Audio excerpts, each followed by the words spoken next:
Hello everyone, कैसे हैं आप सब। आज मैं आपके लिए लेके आई हूँ इकोनॉमिक्स का पार्ट 2 जिसमें हम सीखेंगे central problems of an economy. बच्चों, सेंट्रल प्रॉब्लम्स क्या है? सेंट्रल प्रॉब्लम्स तीन तरह की हैं, ठीक है। What to produce, how to produce and for whom to produce, ये तीन तरह की सेंट्रल प्रॉब्लम्स है। हमारी पिछली वीडियो में हमने कवर किया था इकोनॉमिक्स क्या है और नॉर्मेटिव पॉजिटिव इकोनॉमिक्स क्या है, माइक्रो मैक्रो इकोनॉमिक्स क्या है, और आज हम करने जा रहे हैं सेंट्रल प्रॉब्लम्स ऑफ इकोनॉमी क्या है। ये एग्जाम के पॉइंट ऑफ व्यू से इट्स वेरी इंपॉर्टेंट टॉपिक। तो चलिए let's start the topic, central problems of the economy. तो पहली प्रॉब्लम जो आती है वो है व्हाट टू प्रोड्यूस। पहली प्रॉब्लम जो इकोनॉमी की है वो है व्हाट टू प्रोड्यूस। इससे क्या है, this problem involve selection of goods. Now ये प्रॉब्लम कवर करती है वो selection of goods and services को कवर करना, कि कौन सी गुड्स और सर्विसेज को इकोनॉमी सिलेक्ट करे, किसको बनाया जाए। It involves a quantity to be produce. इसके साथ साथ ये भी देखती है प्रॉब्लम कि कितनी मात्रा में कोई कमोडिटी को बनाया जाए, ठीक है। पहली जो चीज है वो देखती है कि कौन सी गुड्स बनाई जाए और कौन सी सर्विसेज प्रोड्यूस की जाए, और सेकेंडली ये देखती है कि कितनी मात्रा में उस चीज को बनाया जाए।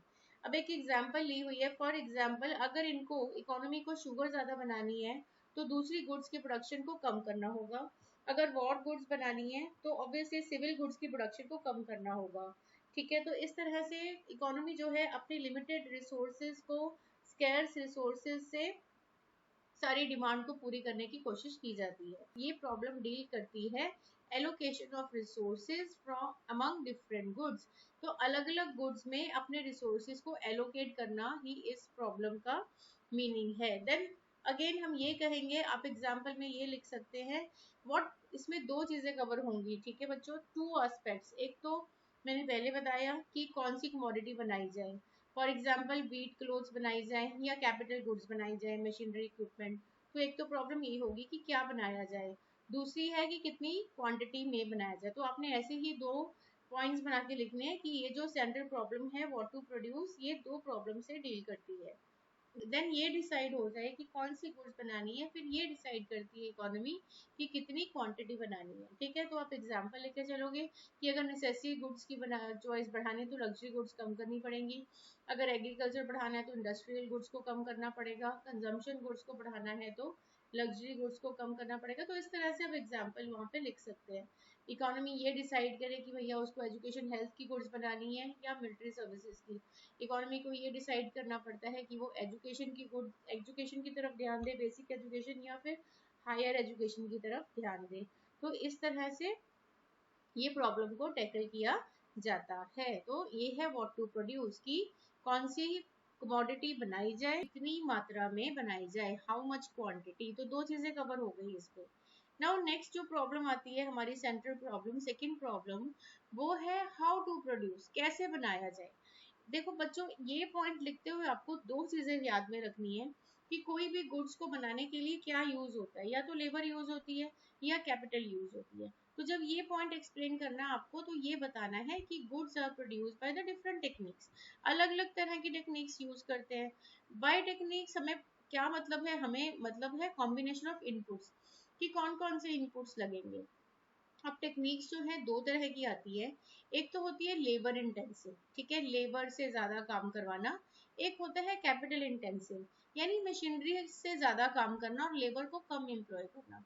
तो इसको LIT और CIT करके आप याद कर सकते हो।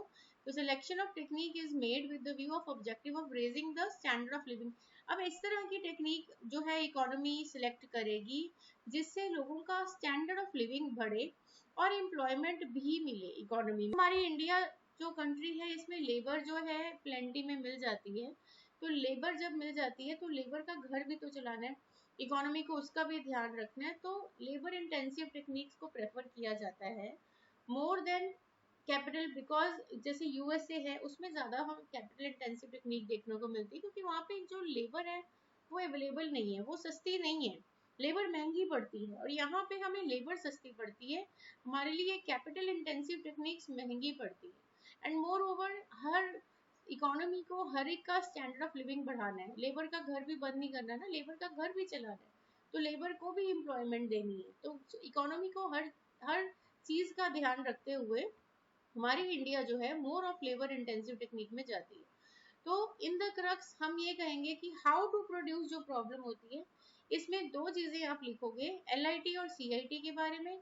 फिर आप लिखोगे कि इकोनॉमी दो चीजों का ध्यान रखती है, ठीक है, जब टेक्निक की सिलेक्शन होती है। एक तो टेक्निक सिलेक्शन करते हुए वो ये ध्यान रखेगी कि standard of living of people raise हो सके, ठीक है, दूसरा लोगों का घर भी चलता रहे, लोगों को एम्प्लॉयमेंट भी, ठीक है जी।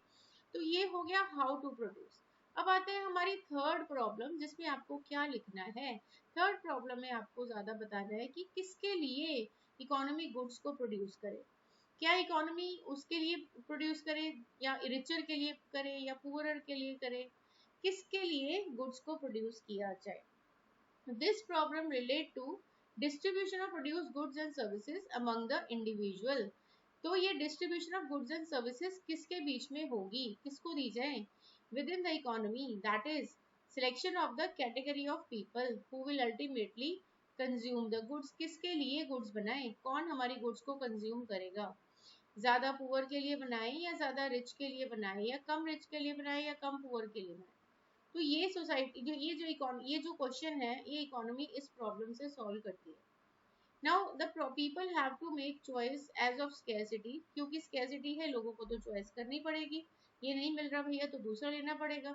Goods are produce for those people who have the paying capacity, जिनकी पेइंग कैपेसिटी होगी उनके मुताबिक वो गुड्स बनाई जाती हैं। नाउ जो पेइंग कैपेसिटी है वो किस पर डिपेंड करती है, paying capacity depend upon the level of income of the people. हमारी कंट्री में लोगों की इनकम कहाँ से आ रही है, कितनी आ रही है। नाउ अब ये प्रॉब्लम घूम फिर के कहाँ जा रही है, ये प्रॉब्लम घूम फिर के डिस्ट्रीब्यूशन ऑफ इनकम तक जा रही है।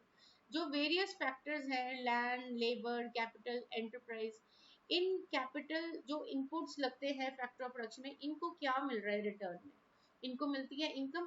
तो इनके बीच में इनकम कैसे डिस्ट्रीब्यूटेड है। तो इस प्रॉब्लम को दो मेन कैटेगरी में पढ़ा जाता है, personal distribution, functional distribution. Personal distribution का मतलब है कैसे नेशनल इनकम इकोनॉमी की डिस्ट्रीब्यूट की गई है अमंग द डिफरेंट पीपल, ठीक है, हर बंदे की इनकम के ऊपर ये पर्सनल डिस्ट्रीब्यूशन हो जाता है। फंक्शनल डिस्ट्रीब्यूशन है, ये डिसाइड करता है the share of different factor of production into total national product of country. हमारी कंट्री में जो नेशनल इनकम है उसमें इन लोगों का कितना शेयर आ रहा है, जो डिफरेंट फैक्टर ऑफ प्रोडक्शन है, लैंड, लेबर, कैपिटल, एंटरप्राइज, इनको क्या मिल रहा है और इनका कितना शेयर है, वो फंक्शनल डिस्ट्रीब्यूशन हो गया। मतलब लैंड को तो रेंट मिलता है पता है हमें, लेबर को हमें पता है वेजेस मिलती हैं, कैपिटल को इंटरेस्ट मिलता है, एंटरप्राइज को प्रॉफिट। तो इस तरह से वेरियस जो फंक्शंस हैं वो कितना कितना कमा रहे हैं, तो इस तरह से फंक्शनल डिस्ट्रीब्यूशन।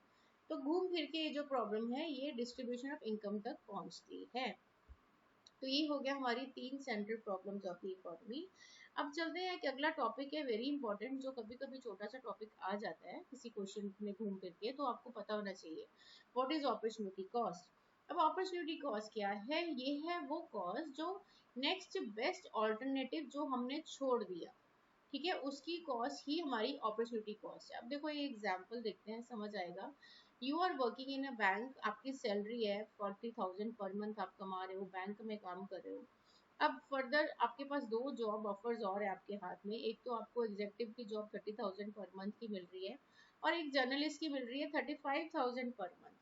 तो आप कहते हो कि मैं बैंक में, आप 40,000 वाली अपनी जो जॉब है वो रिटेन करते हो, तो आपने नेक्स्ट बेस्ट ऑल्टरनेटिव किसको छोड़ा, आपने 35,000 वाली को फॉरगोन किया, मतलब छोड़ा। तो this is the opportunity cost of the next best alternative. जो नेक्स्ट, अब 40,000 का बेस्ट ऑल्टरनेटिव कौन था, 35,000, अब आपने इसको छोड़ दिया, ठीक है, इसके लिए इसको छोड़ा, तो ये आपकी अपॉर्चुनिटी कॉस्ट बनती है 35,000। अब एक और एग्जांपल समझ लेते हैं। फॉर एग्जांपल यू हैव 40,000, आपकी जेब में 40,000 आपकी पॉकेट में, और आपको एक लैपटॉप लेना है या फिर एक एलईडी ले पाओगे, दोनों में से एक ही चीज ले पाओगे। अब आपने डिसाइड किया कि मैं तो क्या करूंगा, मैं लैपटॉप परचेज करूंगा। तो आपने अगर लैपटॉप परचेज कर लिया तो एलईडी जो आपने फॉरगोन किया, ठीक है, जो उसकी कॉस्ट होगी, जिससे आपको सेटिस्फेक्शन मिलनी थी, उसकी कॉस्ट ही अपॉर्चुनिटी कॉस्ट होगी जो आपने छोड़ दी। तो आई होप कि ये सारा आपको समझ आ गया है। एंड मेरे साथ जुड़े रहिए। I will bring you the next video very soon, जिसमें आपको चैप्टर 1 कंप्लीट हो जाएगा, पीपीएफ का वो टॉपिक होगा। Do like share and subscribe, ताकि मेरी आने वाली नई वीडियो के बारे में आपको पता चल जाए। Thank you very much, stay connected with me and all the best.